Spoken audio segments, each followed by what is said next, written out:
छत्तीसगढ़ की राजधानी रायपुर में लगेगा संपूर्ण लॉकडाउन। कोरोना के बढ़ते मामलों को देखते हुए लिया गया फैसला। कार्यस्थलों पर कोरोना वैक्सीनेशन को मिलेगी मंजूरी। राज्यों से रविवार तक तैयार रहने को कहा गया। महाराष्ट्र में कोविड वैक्सीन की किल्लत, बचा है सिर्फ 3 दिन का स्टॉक। कई वैक्सीनेशन सेंटर हुए बंद। केंद्र के सभी के लिए वैक्सीन फिलहाल नहीं वाले बयान पर भड़के राहुल गांधी। बोले, जरूरतों पर बहस करना हास्यास्पद। प्रत्येक भारतीय सुरक्षित जीवन का हकदार। ब्लड क्लॉटिंग की जांच के चलते ब्रिटेन में एस्ट्राजेनेका वैक्सीन का बच्चों पर ट्रायल रोका गया। कोरोना के बढ़ते मामलों के बीच बोले बाबा रामदेव, मैं वैक्सीनेशन का विरोधी नहीं हूं, पर योगा और प्राणायाम करने से बढ़ेगी इम्यूनिटी। सीबीएफसी के आदेशों से नाखुश फिल्म निर्माताओं की अपील सुनने के लिए गठित एक संवैधानिक निकाय एफसीएटी को कानून मंत्रालय ने तत्काल प्रभाव से किया भंग। हंसल मेहता और विशाल भारद्वाज सहित कई फिल्मी हस्तियों ने बताया सिनेमा के लिए बुरा दिन। केरल में वोटिंग के बाद हिंसा के दौरान मुस्लिम लीग कार्यकर्ता की मौत। बांदा जेल पहुंचा बाहुबली मुख्तार अंसारी। बैरक नंबर 15 होगा नया ठिकाना। अमेरिका ने दिया बड़ा बयान। बोले, भारत और पाकिस्तान के बीच प्रत्यक्ष वार्ता का करते हैं समर्थन। रिजर्व बैंक की नई पॉलिसी जारी। रेपो रेट 4% और रिवर्स रेपो रेट 3.35% पर बरकरार। जवान की रिहाई के लिए माओवादियों ने सरकार से बातचीत की पेशकश की। रखी गई कई मांगे। म्यांमार के सैन्य शासकों के समर्थन में रूस। कहा, प्रतिबंध लगाने से बढ़ेगा गृह युद्ध का खतरा। प्रतिबंध लगाने के पक्ष में यूरोपीय संघ। और अकेले गाड़ी चलाने के दौरान भी मास्क लगाना अनिवार्य। दिल्ली हाईकोर्ट का फैसला।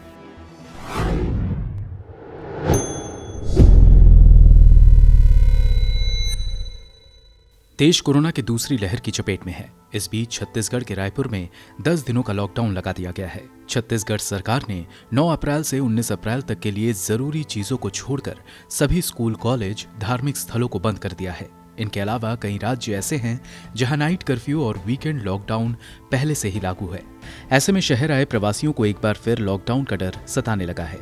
शहरों में रह रहे प्रवासी एक बार फिर अपने घर को लौटने लगे हैं। देश में कोरोना के नए मामलों का आंकड़ा 1 लाख के आंकड़े को पार कर चुका है।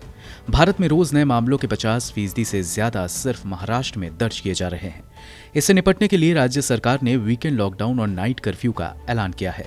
इसके तहत शुक्रवार रात 8 बजे से सोमवार सुबह 7 बजे तक लॉकडाउन रहेगा। राजधानी दिल्ली में कोरोना के बढ़ते मामलों के बीच नाइट कर्फ्यू का ऐलान किया गया है। राज्य में 6 अप्रैल से 30 अप्रैल तक रात 10 बजे से सुबह 5 बजे तक पाबंदी लागू रहेगी। राजस्थान सरकार ने भी नाइट कर्फ्यू का ऐलान किया है। राज्य में रात 8 बजे से सुबह 6 बजे तक कर्फ्यू लगाया गया है। इसी तरह उड़ीसा में 10 जिलों में नाइट कर्फ्यू का ऐलान किया गया है।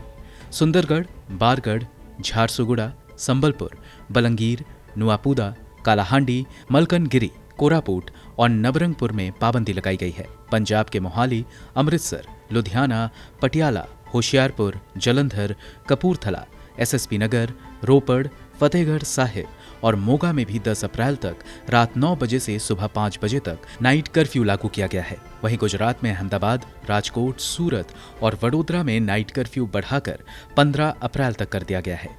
इसी से महाराष्ट्र, पंजाब, हरियाणा, मध्य प्रदेश, उत्तर प्रदेश और राजस्थान जैसे राज्यों में रह रहे प्रवासी पिछले 2 दिनों में बड़ी संख्या में अपने घरों को लौटे हैं। लोकमान्य तिलक टर्मिनस के अधिकारियों ने बताया कि पिछले 2 दिनों में ट्रेन यात्रियों की संख्या में इजाफा हुआ है। यहाँ से उत्तर प्रदेश और बिहार के लिए ट्रेनें रवाना होती हैं। ये लोग पिछले साल लगे लॉकडाउन में आय के सभी साधन बंद हो जाने के बाद अपने घर लौट गए थे। महामारी का असर कुछ कम होने पर और लॉकडाउन में ढिलाई होने पर प्रवासी मजदूर काम की तलाश में दूसरे राज्यों में गए, लेकिन एक बार फिर लॉकडाउन की संभावनाओं के चलते अपने घरों की ओर आने को मजबूर हैं। वापस लौट रहे मजदूरों में बड़ी संख्या बिहार से संबंध रखने वालों की है। पिछले दिनों में सैकड़ों की संख्या में मजदूर बिहार वापस लौटे हैं। ट्रेन, बसें अलग अलग राज्यों में काम कर रहे बिहार के मजदूरों से भरी पड़ी हैं। लोकमान्य तिलक टर्मिनस पर तैनात आरपीएफ के एक गार्ड ने बताया कि पिछले 2 दिनों से यात्रियों की संख्या में बढ़ोतरी देखी जा रही है। आंकड़े बताते हैं कि पिछले साल मार्च महीने से लगाए गए लॉकडाउन में भी लाखों की तादाद में प्रवासी मजदूर विकट परिस्थितियों में अपने घरों को लौटे थे। मीडिया रिपोर्ट के अनुसार लॉकडाउन की वजह से 1.23 करोड़ प्रवासी मजदूरों ने पलायन किया था। इनमें से 50% सिर्फ देश के 3 राज्यों पश्चिम बंगाल, बिहार और उत्तर प्रदेश लौटे थे। इनमें अगर 2 और राज्य राजस्थान और उड़ीसा को जोड़ दिया जाए तो ये आंकड़ा बढ़कर 67% हो जाता है। ब्यूरो रिपोर्ट, गो न्यूज़।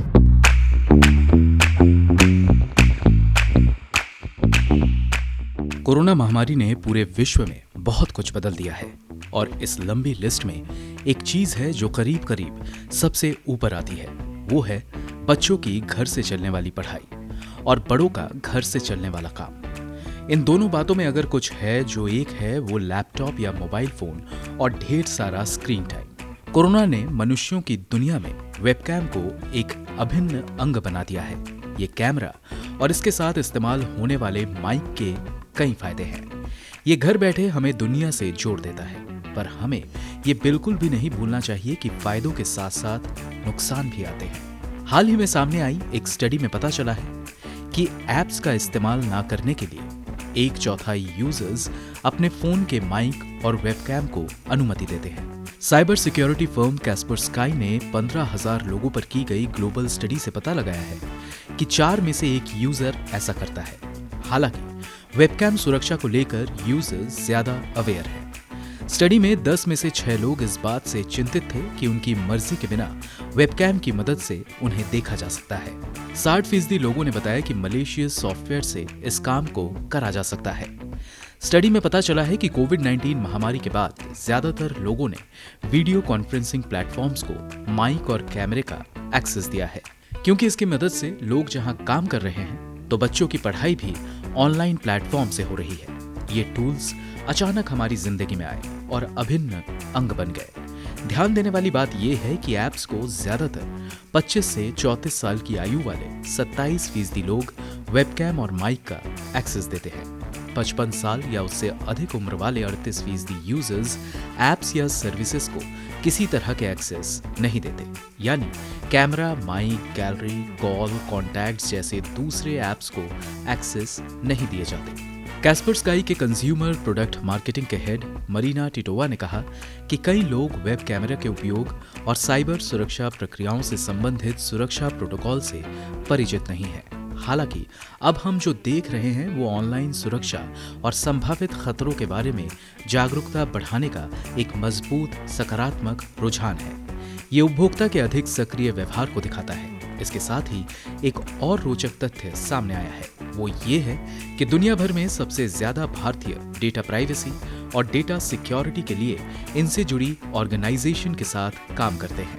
कनाडा स्थित information management company open text द्वारा किए गए सर्वे के मुताबिक 84% भारतीय डेटा प्राइवेसी फर्म के साथ काम करते हैं। सर्वे के दौरान देश के 6,000 लोगों से उनकी राय ली गई। दूसरी तरफ ब्रिटेन में 49%, जर्मनी में 41%, स्पेन में 36% और फ्रांस में 17% लोग डेटा प्राइवेसी फर्म के साथ काम करते हैं। यानी इससे साफ है कि भारतीय अपनी डेटा प्राइवेसी पर ज्यादा ध्यान देते हैं। ब्यूरो रिपोर्ट, गो न्यूज़।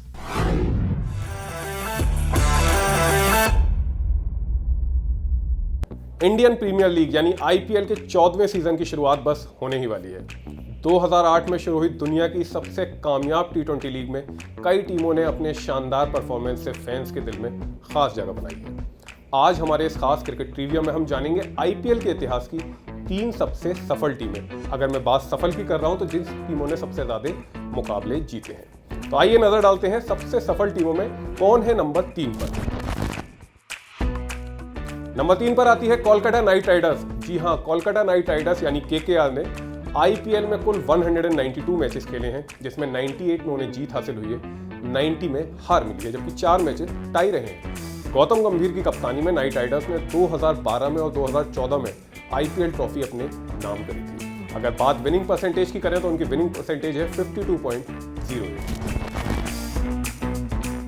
नंबर 2 पर आती है चेन्नई सुपर किंग्स।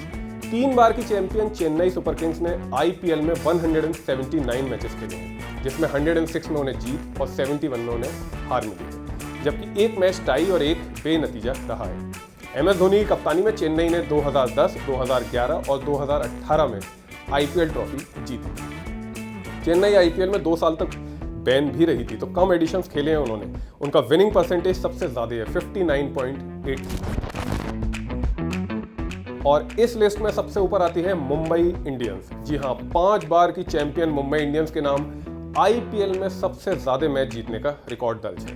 मुंबई ने 203 मुकाबले खेले हैं, जिसमें उन्हें 118 मुकाबलों में जीत और 81 मुकाबलों में हार मिली है, जबकि 4 मैच टाई रहे हैं। रोहित शर्मा की कप्तानी में मुंबई ने 2013, 2015, 2017, 2019 और 2020 में IPL ट्रॉफी जीती थी। उनका विनिंग परसेंटेज है, यानी नंबर ऑफ मैचेज जो उन्होंने परसेंटेज ऑफ मैचेज जीते हैं वो है 59.11।